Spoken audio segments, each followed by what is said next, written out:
Hey everybody, JamieStarr here. So I want to cover a handful of videos that are going to illustrate the point that it's pointless to appease social justice warriors and to show that the underlying message of all of this talk of diversity, the problem is when they say diversity, they really mean supremacy. When they say diversity, what they really mean is anti-white. And the attitudes that prevail when they get what they want are what is most illustrative of that. So, Gucci's new ad features all African American models under fire for treating black soul as drag. So, Gucci does this ad campaign which wants to go around the black soul side of the 60s, and it's all done in this sort of throwback Britain's Northern Soul movement, dandyism and black masculinity, made you look exhibit. And here we see the critics say BT bemoaned how Gucci's campaign would remain a half-hearted effort until it involved people of color in the creative process actively working to appeal to people of color. So it has to be FUBU, for us, by us. You're not invited. Others on Twitter echoed the sentiment, saying black models count little unless the brand also partners with black artists, works with black designers, markets to black consumers. Black consumers can't afford Gucci. Several contrasted Gucci with the 1990s FUBU label, an acronym for us, by us. So what they're basically saying is, we don't even just want models. When we were saying we wanted diversity in the models, we didn't really mean that. What we really meant is we want everything. We want to create it. We want to make it. We want to sell it to our people. We don't want you anywhere near it. We want it to be Gucci. We like that you established this brand. We like what you've created for it. We like the reputation it has. Now give it to us.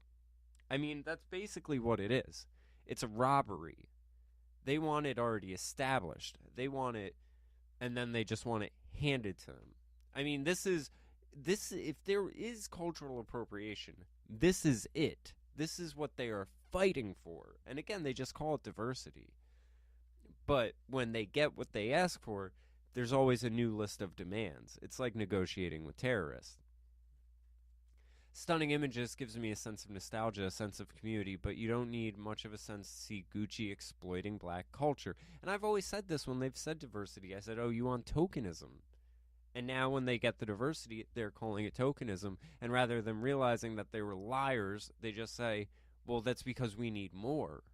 And they don't want diversity, they want supremacy. Again, black artists, black designers, marketers to black consumers. Black supremacy. All I'm saying is Gucci isn't FUBU, and this ad strikes me as a black woman, which ultimately saddens me, one woman wrote in a series of tweets.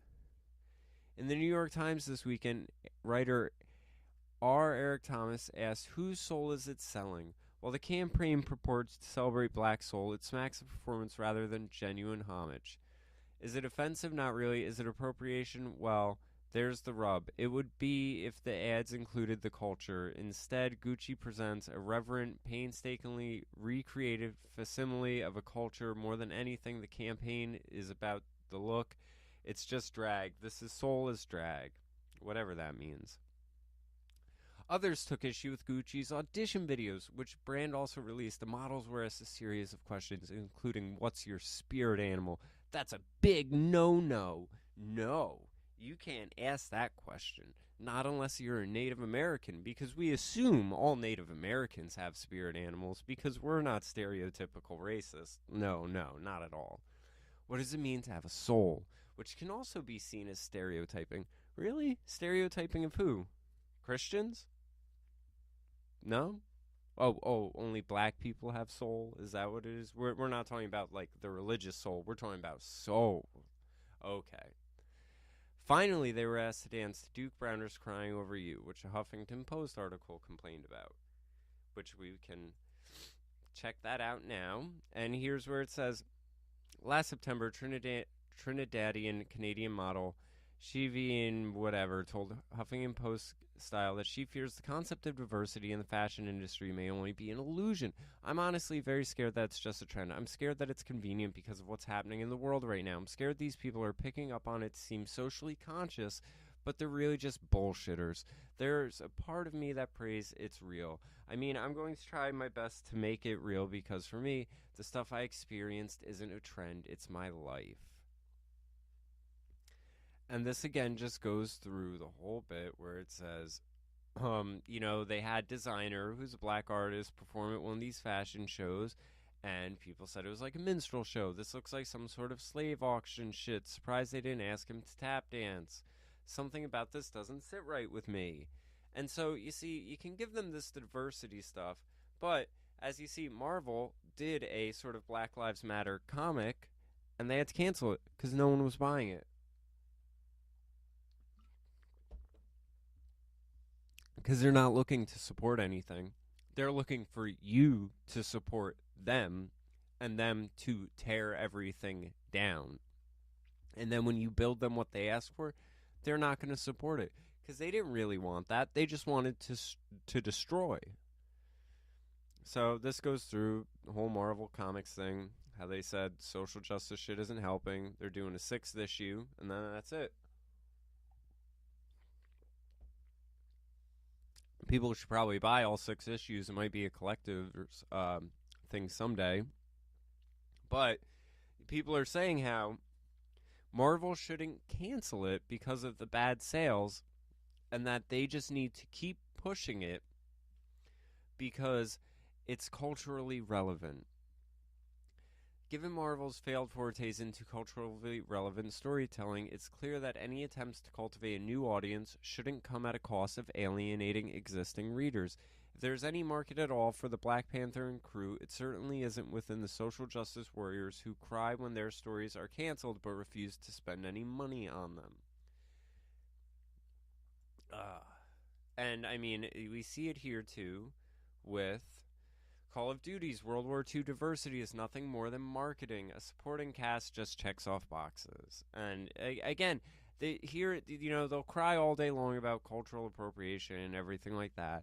And then, we'll go through and say, okay, even during World War II, things were kind of segregated, everything like that.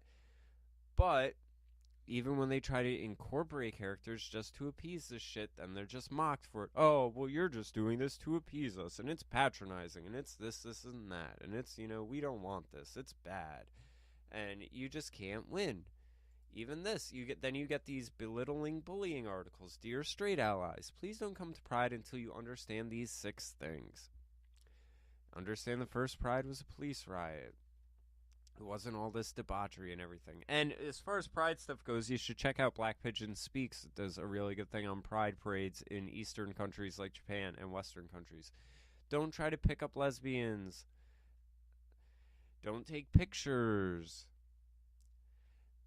If you're not okay with trans, don't come. It's not for you to have fun. If you're not gay, you're not supposed to get any attention. You're a guest in our space. Act accordingly. I mean, it's basically bow down, do what we say. In order to support us, you must serve us. Because there's a white supremacy, and we're not part of the white supremacy. Therefore, you should act as we are the supremacy. I mean, that's the whole underlying thing here with this whole, if there is this white supremacy and we are to, it's not about abolishing supremacy, it's about instating other supremacies. Feminism wants the feminist supremacy. Black Lives Matter wants the black supremacy. They all want themselves to be superior in some sort of way, and then will cannibalize each other for the top spot. It's not about equality. It's not about diversity. It's about supremacy. And then they try to create intersectional supremacies and everything else. And it's ridiculous. So, anyway, I just wanted to cover those articles real quick because I saw that underlying thing going through all of it, that it's not about diversity. It's about supremacy. They want it all. Even when you give them what they want, they will then want more and more and more. So there's no point in dealing with them at all.